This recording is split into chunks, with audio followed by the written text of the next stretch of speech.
पवित्र धाम वृंदावन। ए प्यारा वृंदावन तू ले ले राधा की नाम। ए प्यारा वृंदावन तू ले ले राधा की नाम। चलुन सकले मिले करे करो ताली देबो ताले ताले। तू ले ले ले तू ले ले तू ले ले ले तू ले ले ले। कोई শোনা যাচ্ছে? করতালি তো প্লাস্টিকের মতো মনে হচ্ছে। তালে তালে সবাই একসাথে। तू ले ले ले तू ले ले ले तू ले ले ले तू ले ले ले तू ले ले राधा नाम तेरा जीवन कट जाएगा। तू ले राधा नाम तेरा जीवन कट जाएगा। तू ले ले राधा नाम तेरा जीवन कट जाएगा। ले राधा नाम तेरा जीवन कट जाएगा। ए प्यारा वृंदावन ले ले राधा की नाम। ए प्यारा वृंदावन ले ले राधा की नाम। বাইরা উলুদ ধ্বনি উলুদ ধ্বনি।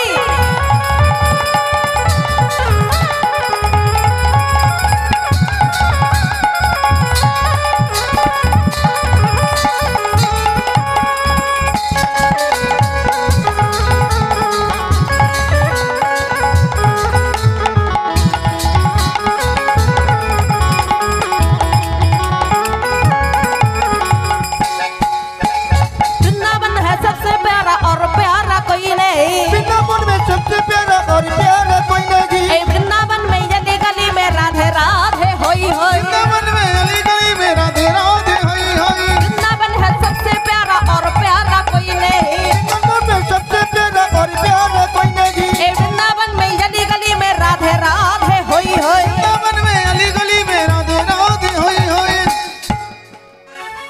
করতালিটা তালে তালে হতে হবে।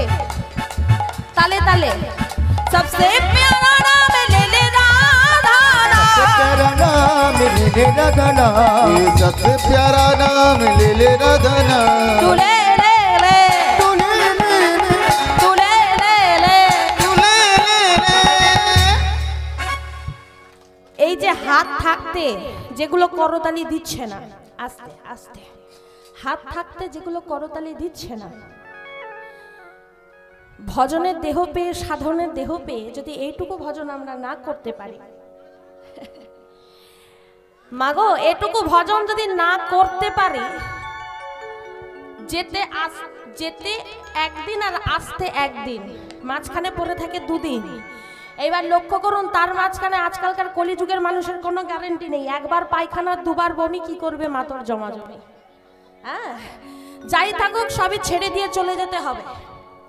কারণ এটা আপনাদের ছোট্ট কথা বলি, দেখুন এত বাড়ি জমি জায়গা এত সম্পত্তি, আপনারা নিশ্চয়ই রাজা জনকের নাম শুনেছেন। হ্যাঁ, রাজা জনক তিনি তার রাজ্যে একবার ঢেড়া পিটিয়ে দিয়েছেন যে আমার একটা প্রশ্ন আছে, খুব মন দেবেন, চঞ্চল হলে হবে না। রাজ্যে ঢাড়া পিটিয়ে দিলেন যে আমার একটা প্রশ্ন আছে, আমার প্রশ্নের উত্তর যে দিতে পারবে, আমি রাজা জনক আমি তাকে আমার গুরু রূপে স্বীকার করে নেব। এবার ভেবে দেখুন, বাবা বাবা বাবা এটা বন্ধ করলে ভালো হয়, এটা এখানে নয়। এবার লক্ষ্য করুন, রাজা জনক রাজ্যে ঢেড়া পিটিয়ে দিলেন যে আমার একটা প্রশ্নের উত্তর যে দিতে পারবে আমি তাকে গুরু রূপে স্বীকার করে নেব। হ্যাঁ গো মায়েরা, প্রত্যেকটা মানুষ পণ্ডিত পণ্ডিত প্রবর বড় বড় মনীষী ঋষি প্রত্যেকে ভাবছে আমি যদি উত্তর দিতে পারি তাহলে মহারাজের আমি গুরু হব। ভাবুন বাবা, মহারাজের গুরু হওয়া কি মুখের কথা? আমি যদি মহারাজের গুরু হই, পাড়ার মাঝে বুক ভুলিয়ে বলতে পারবো অমুক মহারাজ আমি তার গুরু, জানো। এবার বিষয় হচ্ছে, মহারাজ প্রশ্ন রাখলেন। কি প্রশ্ন দিলেন? বলছে শুনুন, আমার একটা প্রশ্ন, সেই প্রশ্নের উত্তর পেলে যে দেবে আমি তাকে গুরু রূপে বরণ করে নেব। আমার প্রশ্নটা হচ্ছে, এক কথার তত্ত্ব আমাকে যে বুঝিয়ে দিতে পারবে আমি তাকে আমার গুরু রূপে স্বীকার করে নেব। এতক্ষণ সব ঠিক ছিল। আর যেই কথাটা বলেছে যে আমাকে এক কথার তত্ত্ব কি বুঝিয়ে দিতে হবে, সব পণ্ডিতদের মাথায় হাত। সর্বনাশ, এত শাস্ত্র রয়েছে, এত কিছু অধ্যয়ন করেছি, কিন্তু এক কথার তত্ত্ব কি তা তো কখনো পড়িনি। এমন সময় মহারাজ জানালেন যে আমি 1 ঘন্টা সময় দেব, তার মধ্যে যার যত পুঁথি আছে, যার যত কিছু আছে, সে বইয়ের পাতা উল্টে ঘেটে দেখে আমাকে এক কথার তত্ত্ব বুঝিয়ে দিতে হবে। 1 ঘন্টা সময় দিয়েছেন। আর এই 1 ঘন্টায় যত যত বড় বড় মনীষী ছিলেন, পণ্ডিত প্রবর যারা ছিলেন, প্রত্যেকে বইয়ের পাতা উল্টাচ্ছে, এক কথার তত্ত্ব কোথায় পাওয়া যায়, এক কথার তত্ত্ব কোথায় খুঁজে পাবে। তো এমনি ভাবে দেখতে দেখতে দেখতে দেখতে 1টা ঘন্টা প্রায় শেষ হয়ে গেল, কিন্তু এক কথার তত্ত্ব আর কেউ খুঁজে পেলেন না। এমন সময় মহারাজ যেই মাত্র রাজসভার মধ্যে প্রবেশ করেছেন, করজোরে বলছে আমার অপরাধ নেবেন না, আমার অপরাধ নেবেন না, আপনারা কি উত্তরটা পেয়েছেন? এক কথার তত্ত্ব যে আমাকে বুঝিয়ে দিতে পারবে, আমি আবারও বলছি আমি তাকে গুরু রূপে স্বীকার করে নেব। কিন্তু প্রত্যেকে রাজসভায় মাথাটা নিচু করে দাঁড়িয়ে, কেউ এক কথার তত্ত্ব আর খুঁজে পেলেন না। ঠিক এমন সময় ওই অত মানুষের মধ্যে থেকে একজন ব্যক্তি হাতটি পিছন দিক থেকে তুলে বলছেন, মহারাজ, মহারাজ, আমি দেব আপনার এক কথার তত্ত্বের উত্তর। এমন সময় মহারাজ বলছেন, আচ্ছা আচ্ছা, বেশ বেশ, তা আপনিও তো পিছনে কেন, আসুন আসুন, একটু এগিয়ে আসুন, অত পিছন থেকে না, একটু সামনে আসুন। তো জানেন মায়েরা, সেই ব্যক্তিটা যখন অত মানুষের মাঝখান দিয়ে হেঁটে হেঁটে আসছে, রাজসভায় যত বড় বড় মনীষী পণ্ডিতরা উপস্থিত ছিলেন, তারা সকলে মিলে হো হো করে হেসে উঠেছে তাকে দেখে। কারণ যে মানুষটা এগিয়ে আসছে মা, তার সর্ব অঙ্গ হচ্ছে বাঁকা, মানে শরীরের যে 8টা প্রধান অঙ্গ সেটা বাঁকা। নাম হলো তার অষ্টবক্র মহামুনি। অষ্টবক্র মহামুনি, শরীরের 8টা প্রধান অঙ্গই বাঁকা। তিনি এসে যখন মহারাজের সামনে দাঁড়ালেন, মহারাজ, আমি দেব উত্তর। বেশ, তাহলে বলুন, এক কথার তত্ত্ব বুঝিয়ে দিতে পারলেই আমি আপনাকে গুরু রূপে স্বীকার করব। এমন সময় অষ্টবক্র মহামুনি বলে উঠলেন, মহারাজ, উত্তর আমি আপনাকে দেব ঠিকই, কিন্তু তার আগে আপনাকে আমায় গুরু দক্ষিণা দিতে হবে। যেই কথাটি বলেছে মহারাজ একটু হেসে উঠলেন। দেখছেন তো, উত্তরই দিতে পারলেন না, তার আগে আপনি আবার দক্ষিণা চাইছেন, এ কেমন কথা? এমন সময় অষ্টবক্র মহামুনি বলছে, মহারাজ, আপনি চিন্তা করবেন না, আমি আপনার কাছে দক্ষিণা চাইছি, আপনি দক্ষিণা প্রদান করুন, কথা দিলাম আপনাকে আমি এক কথার তত্ত্ব বুঝিয়ে দেবই। এমন সময় মহারাজ, তিনি তো রাজন, তিনি বলছেন, আচ্ছা আপনি বলুন আপনার কি দক্ষিণা চাই, বলুন। অষ্টবক্র মহামুনি বলে উঠলেন, মহারাজ, যা আপনার নিজস্ব সম্পত্তি, যা একেবারে আপনার নিজের, যা আপনার নিজস্ব সম্পত্তি, মানে পার্সোনাল অ্যাসেট যাকে বলে, যা আপনার একান্ত নিজের, সেই আপনার নিজের কোন সম্পত্তি আপনি আমায় দান করুন। যেই না কথাটি বলেছে মা, সঙ্গে সঙ্গে মহারাজ হাসতে হাসতে বলছে, বাবা, এটা আবার কেমন কথা, আমি রাজা, কি নেই আমার? আচ্ছা বেশ, একটা কাজ করুন, তাহলে আপনি আমার রাজত্বের অর্ধেকটা আমি আপনাকে দান করে দিচ্ছি, আপনি দক্ষিণা স্বরূপ গ্রহণ করুন। যেই না কথাটি বলেছে, অষ্টবক্র মহামুনি হাসতে হাসতে বলছে, মহারাজ, আমি কি বললাম স্মরণ করে দেখুন, যা আপনার একান্তই নিজের সেটা আপনি আমাকে দান করতে পারেন, কিন্তু আপনি যে রাজত্বের কথা বলছেন, রাজত্ব তো আপনার নয়। বলছে, কি বলছেন আপনি? এ রাজ্যের রাজা আমি, রাজত্ব আমার নয়। বলে না, কারণ আপনি এ রাজ্যের রাজা এখন আছেন, পরে আপনার ছেলে হবে। আর যেদিন আপনি ছিলেন না, আপনার বাবা ছিল, আপনার বাবার আগে আপনার দাদু ছিল। তাহলে ভেবে দেখুন তো মহারাজ, রাজত্বটা কি আপনার নিজের সম্পত্তি? মহারাজ চিন্তা করছে, তাই তো, এ তো আমার নয়।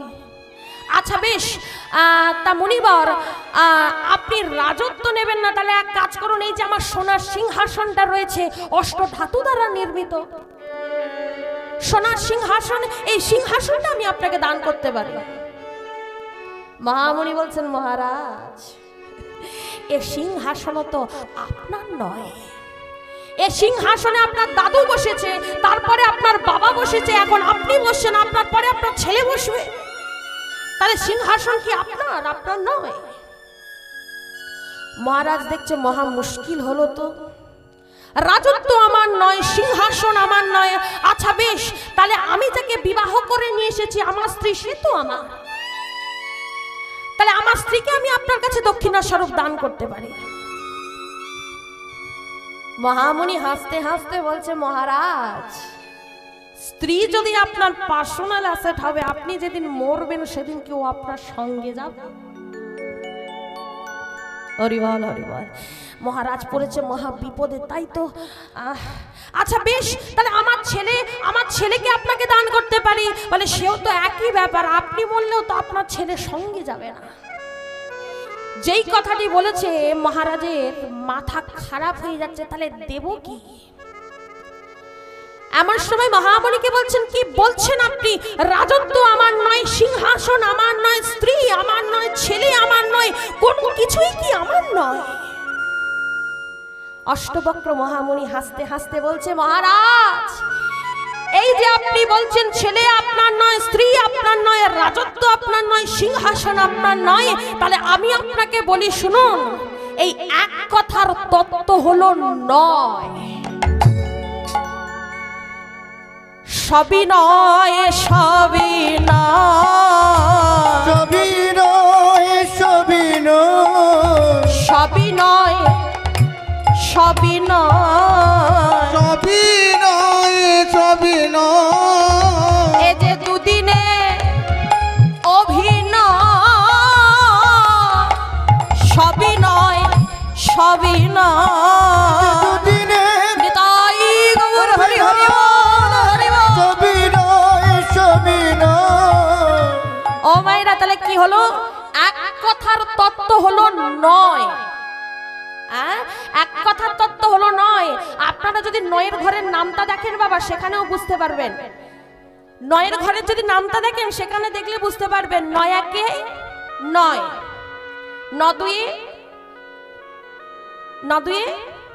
18, 1 আর 8 যোগ করলে হয় 9, 3 9 27, 7 2 যোগ করলে হয় 9, 4 9 36, 6 3 যোগ করলে হয় 5 9 45, 4 5 যোগ করলে হয় 9, 6 9 54, 4 5 যোগ করো 9, 7 9 63, 6 3 যোগ করলে হয় 9, 8 9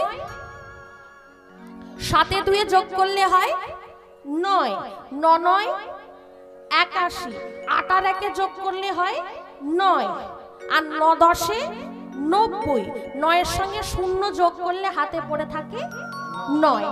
সবই নয়, সবই নয়, সবই নয়, সবই নয়, এ যে দুদিনে অভিনয়, সবই নয়, সবই নয়, এ যে দুদিনে অভিনয়, সবই নয়, সবই নয়।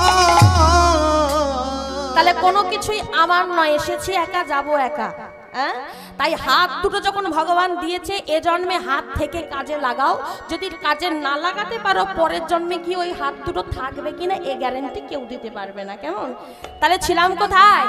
চলুন একটু রাধা রানীর নামে ভজন করি সকলে মিলে। হ্যাঁ, এ প্যারা, এ প্যারা বৃন্দাবন ধাম, ফুলের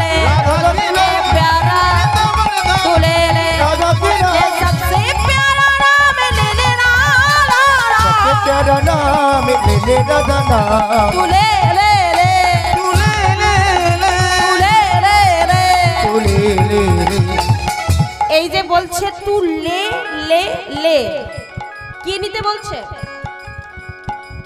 কি নিতে বলছে রাধা রানীর নাম নিতে বলছে তাই একবার সকলে মিলে আমার সঙ্গে গাইবেন রাধা রানীর নাম সবাই মিলে একসঙ্গে গাইব কেমন চলুন বলো জয় রাধে শ্রী রাধে বলো জয় রাধে জয় রাধে শ্রী রাধে বলো জয় রাধে বলো জয় রাধে শ্রী রাধে বলো জয় রাধে রাধে শ্রী রাধে বলো জয় রাধে प्रेम से बोलो वृंदावन में गोवर्धन में কারা বলবে এরা তো সদাই বলে এই ফাল্গুন মাস শুরু হয়েছে প্রতিদিনই বলবে তা আজকে একটু আপনারা বললে হয় না হ্যাঁ বেশ আমি যাই বলি আপনারা শুধু বলবেন রাধে রাধে কেমন চলুন একবার প্রেম से बोलो वृंदावन में गोवर्धन में दान गली में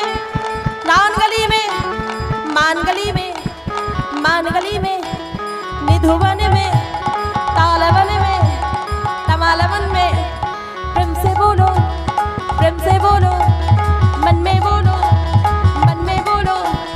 जोर से बोलो फिर से बोलो जय राधे श्री राधे बोलो जय राधे जय राधे श्री राधे बोलो जय राधे बोलो जय राधे श्री राधे बोलो जय राधे राधा रानी की श्याम सुंदर की मदन मोहन की वृंदावन धाम की निताई गौर प्रेमानंदी हरि हरि बोल আচ্ছা কি লীলার নাম বলেছিলাম মনে আছে কি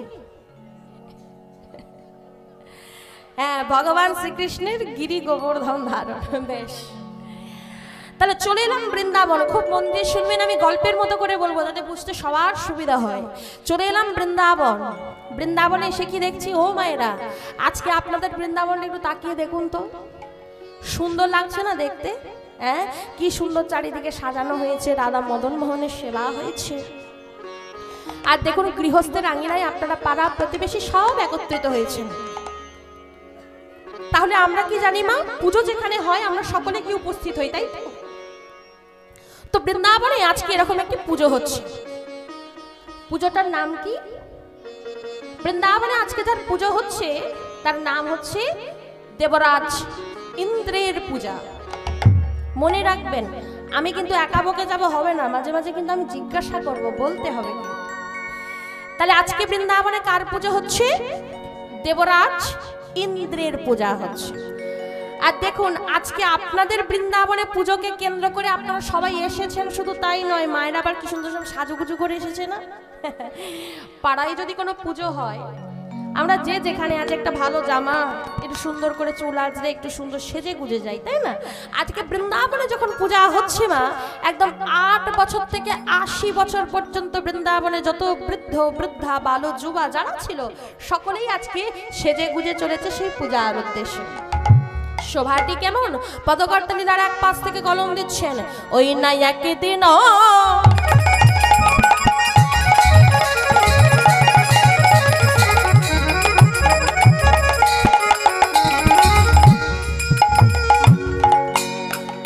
একদিন ব্রজপুরে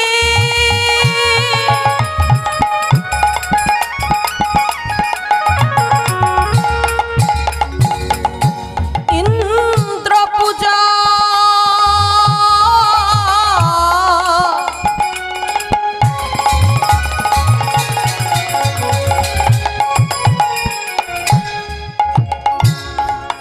করিয়া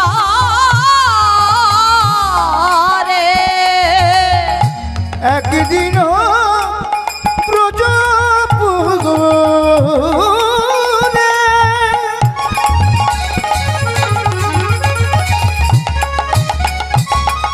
ওই ইন্দ্র পূজা করিবারে আগেই বললাম না যে ইন্দ্র পূজাকে কেন্দ্র করে সবাই কিন্তু সেজে গুজে এসেছে, তাই পদকর্তা লিখছেন দেখো সাজায়ে ব্রজ গোপী গানে, देखो साजाए ब्रज गोपियाने, देखो साजाए ब्रज गोपी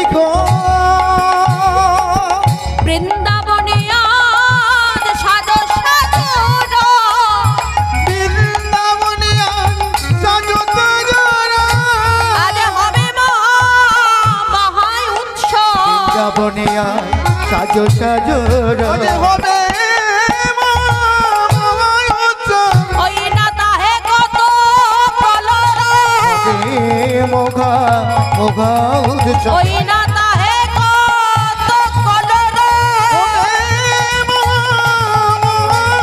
ওই না তাহে কত কলরে, মোঘা মোঘা উৎসব, ওই না তাহে কত কলরে,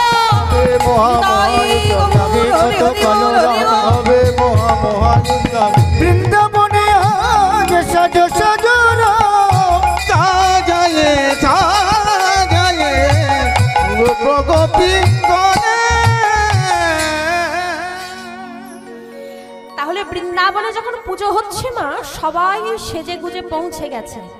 কিন্তু জানেন মা, এই যে গ্রামে গঞ্জে যদি কোনো পুজো হয়, আপনারা জান তো, গিয়ে মায়েরা কি করে দেখবেন ঠাকুর মশাইয়ের হাতে হাতে একটু জোগাড় করে দেয়। আর এরাও কি করেছে, গিয়ে ঠাকুর মশাইয়ের হাতে হাতে সব জোগাড় করে দিয়েছে। কিন্তু মা, ঠাকুর মশাই পুজোটাই শুরু করতে পারছে না, গালে হাত দিয়ে বসে আছে। আর ঠাকুর মশাইয়ের সঙ্গে সবাই মন মরা হয়ে বসে আছে। কেন জানেন? কারণ দেখুন ঠাকুর মশাইও চলে এসেছে, পাড়ার যত লোক ছিল সবাই চলে এসেছে, একজন আসেনি, তাই পুজো শুরু হচ্ছে না। দেখবেন যতই ঠাকুর মশাই থাক আর যতই পাড়ার লোকজন থাক না কেন, ঠাকুর মশাইয়ের আর একজন ব্যক্তিকে লাগে। সে কে? দেখবেন সকাল থেকে উপোস করে বসে থাকে, সংকল্প করবেন যিনি।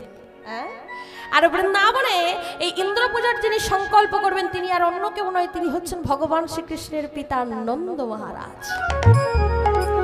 আর এই নন্দ মহারাজ কিন্তু জানে মা যে আজকে হবে দেবরাজ ইন্দ্রের পূজা। তিনি সকাল সকাল ভোর ভোর উঠেছে, স্নানও করেছেন, নতুন জামা কাপড়ও পরেছেন।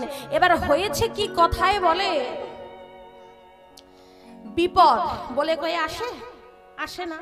এবার যিনি হচ্ছেন স্বয়ং বিপদ ভঞ্জন মধুসূদন, তিনি যদি মনে করেন তিনি আজকে আপনাকে বিপদে ফেলবে, আপনি বাঁচতে পারবেন? আর বাবা কি করেছে, ভোর ভোর উঠে স্নান করে নতুন জামা পরে যেই মাত্র বাড়ির বাইরে পাটা দিতে যাবে,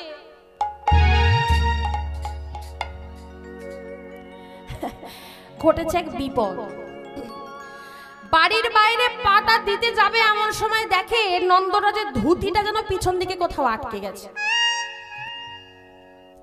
আর যেই ধুতিটা আটকেছে, অমনি নন্দরাজ মনে মনে চিন্তা করছে, ইস, যাচ্ছি একটা শুভ কাজে, যাবার সময় বাধা পড়লো।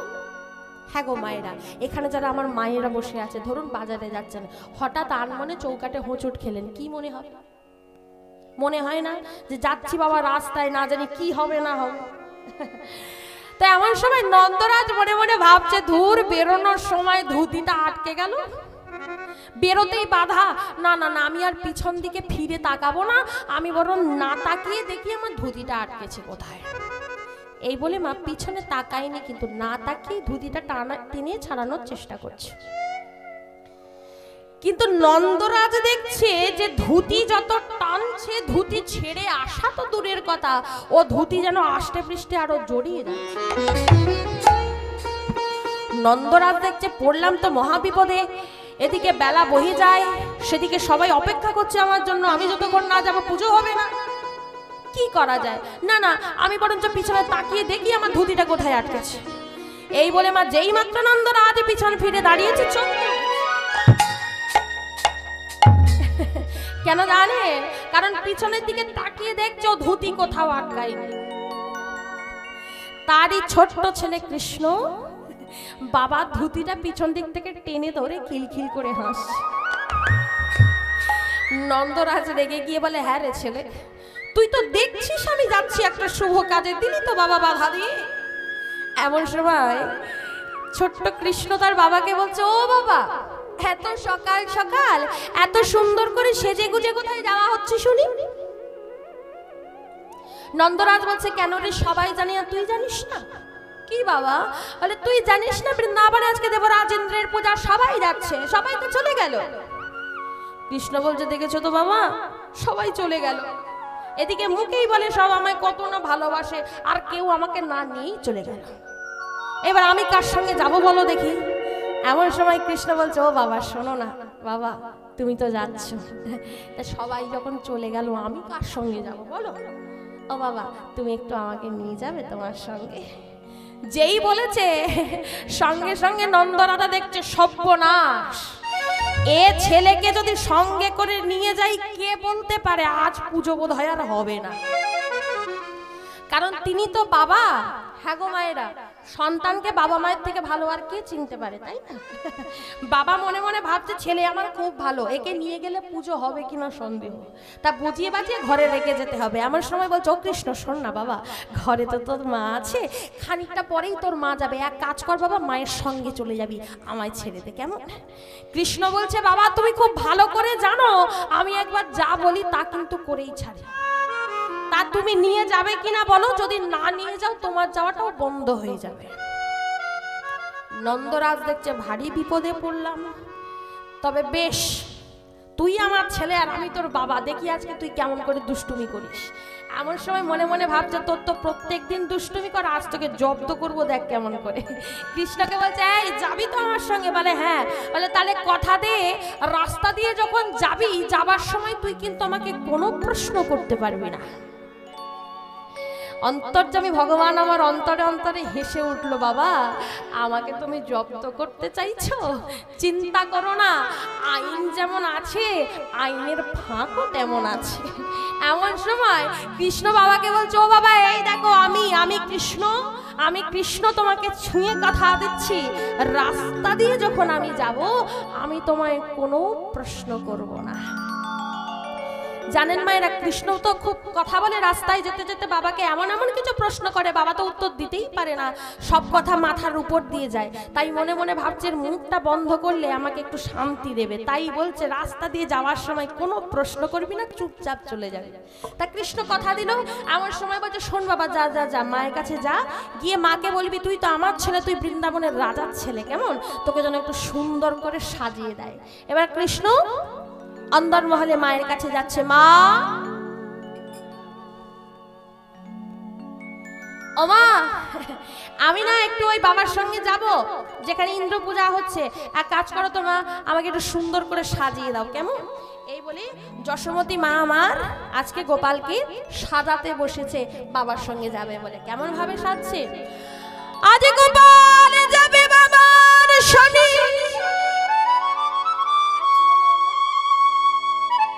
ইন্দ্র পূজার স্থলে,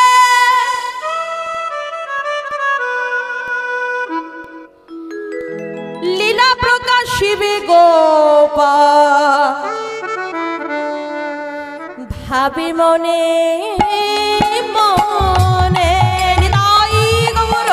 আজি গোপাল যাবে বাবার সাথে ইন্দ্র পূজার স্থলে, লীলা প্রকাশিবে গোপাল, ভাবে মনে মনে।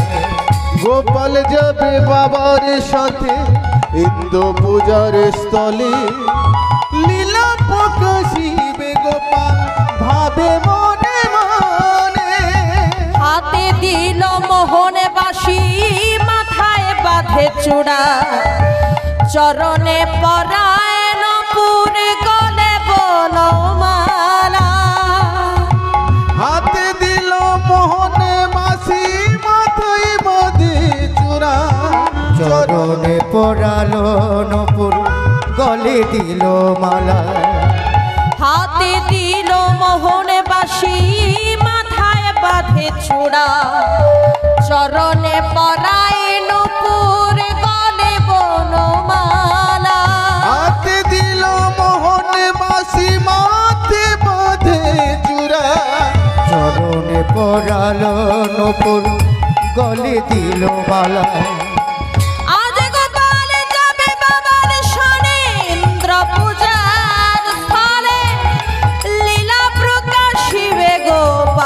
ভাবে মনে মনে গোপাল যাবে তাই গোবর হরি হরি বল হরি বল। ইন্দ্র পূজার স্থলে লীলা প্রকাশিবে গোপাল ভাবে মনে মনে। লক্ষ্য করুন মা, আজকে গোপাল যাবে বাবার সঙ্গে, কিন্তু আগেই বলেছি গোপাল কি ভালো ছেলে? হ্যাঁ, দুষ্টু মুরলীধারী, নাটকেট মুরলীধারী, তার বুদ্ধির কিন্তু অভাব নেই। মনে মনে ভাবছে যাবো আমি ঠিকই বাবা, কিন্তু আমার কাজ আমাকে করতে দিতে হবে।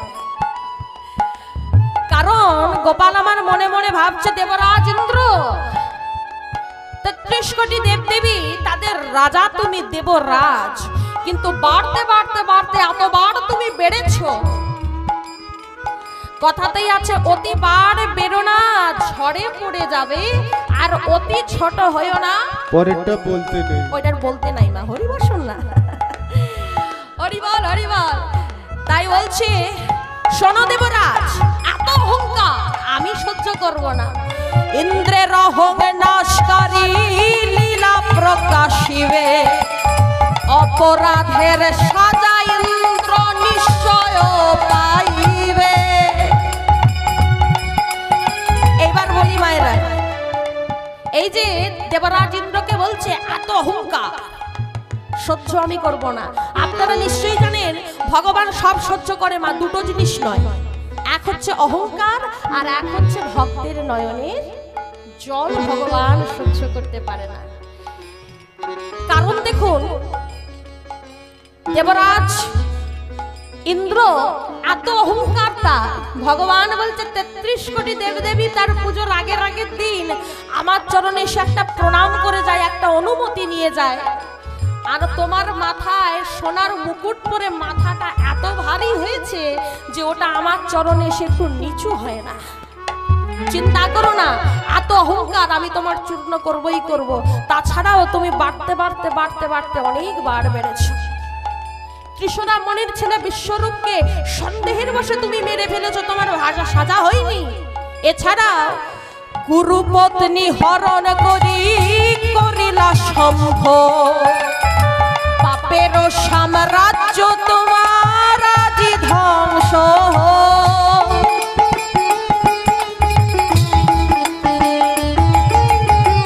আচ্ছা মায়েরা, গুরুপত্নী মানে গুরুদেবের যিনি স্ত্রী তাকে আমরা কি বলি? গুরু মা, মানে উনি মা।